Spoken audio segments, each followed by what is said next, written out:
Welcome to Solvetic, your channel to always learn technology easily. Below in the description, you will find useful links we used in this video.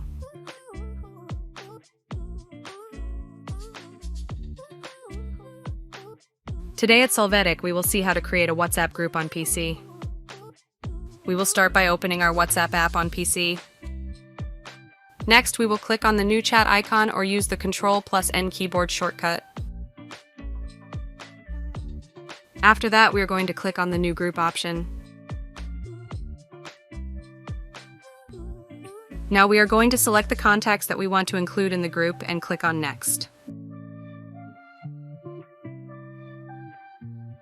After that, we can choose an image for the group, put a personalized name, and choose whether or not we want to activate temporary messages within it.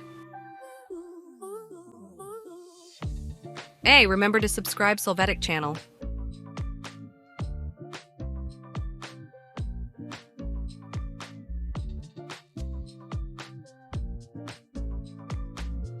Once you finish, we will click on Create and we will see our group created.